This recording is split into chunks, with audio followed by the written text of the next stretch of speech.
லட்சக்கணக்கான மக்களின் மனங்களை கொள்ளை கொண்ட ஒரு மகத்தான மாமனிதன் கேப்டன் விஜயகாந்த் அவர்கள். இன்றைக்கு அவர் நம்மோடு இல்லை. அவரை இழந்து தாங்குண்ணா துயரத்தில் இருக்கும் அவருடைய துணையார் அவர்களுக்கும், அவருடைய அன்பு மகன்களுக்கும், அவருடைய மைத்தினர் உள்ளிட்ட குடும்ப உறுப்பினர்களுக்கும், உலகம் முழுவதும் லட்சோப லட்ச தமிழர் உள்ளங்களில் தனக்கென்று ஒரு தனி இடத்தை பெற்ற அந்த மகத்தான மாமனிதர் நம்மோடு இல்லை. திரையுலகத்தில் தனக்கென்று ஒரு மிகப்பெரிய தனி இடத்தையும், தமிழ் சமூகத்தின் உள்ளத்தில் தனக்கென்று ஒரு மிகப்பெரிய இடத்தையும்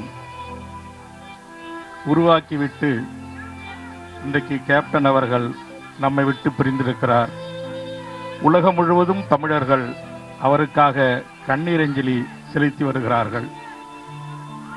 கேப்டன் அவருடைய தியாகமும், அவருடைய அர்ப்பணிப்பும், அவருடைய உழைப்பும், அவர் செய்த தொண்டும், மாந்த நேயத்தோடு மனித நேயத்தோடு ஏழை எளிய மக்களை அணுகி தாம் வாழ்கின்ற காலத்தில் லட்சக்கணக்கான மக்களின் பசிப்பிணியை போக்கிய மகத்தான கலைஞன்.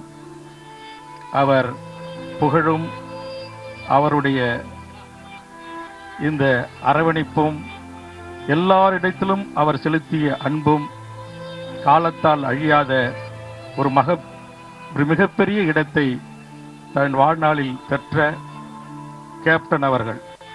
அரசியல் களத்தில் நாங்கள் எதிரும் புதிருமாக இருந்தோம். சட்டப்பேரவை உறுப்பினராக உள்ளே அமர்ந்து அங்கு என்னோடு அவர் பேசியது, ஒரு குழந்தை போல் நடந்து கொண்ட விதம், அதையெல்லாம் பார்க்கின்ற போது எங்கள் நெஞ்சம் கனக்கச் செய்கிறது.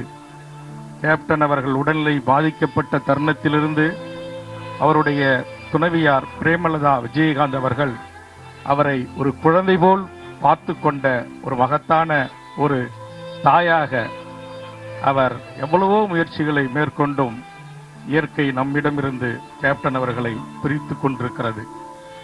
இன்றைக்கு உலகம் முழுவதும், தமிழ்நாடு முழுவதும் லட்சக்கணக்கான தமிழர்கள் திரண்டு வந்து கட்சி, சாதி, மதம், அரசியல் மாச்சரியங்கள் இவற்றையெல்லாம் கடந்து அந்த நல்ல மனிதனை, அந்த நல்ல சிந்தனையாளனை, நல்ல எண்ணம் கொண்ட ஒரு மகத்தான தலைவனை எண்ணி கண்ணீர் கடலில் இன்றைக்கு தமிழகத்தின் பல்வேறு அரசியல் கட்சி தலைவர்களும் பிரமுகர்களும் கண்ணீர் சிந்துகின்ற அந்த கோடிக்கணக்கான இதயங்களின் மனம் கவர்ந்த அந்த மகத்தான மாமனிதனுக்கு எமது தமிழக வாழ்வுரிமை கட்சியின் சார்பாக எங்கள் நெஞ்சார்ந்த, எங்கள் உணர்வுபூர்வமான வீர வணக்கத்தை செலுத்தி அவரை வாடும் லட்சோப லட்ச தேமுதிக தொண்டர்களுக்கும் எங்கள் ஆழ்ந்த இரங்கலை பதிவு செய்து நிறைவு செய்கிறேன். நன்றி, வணக்கம்.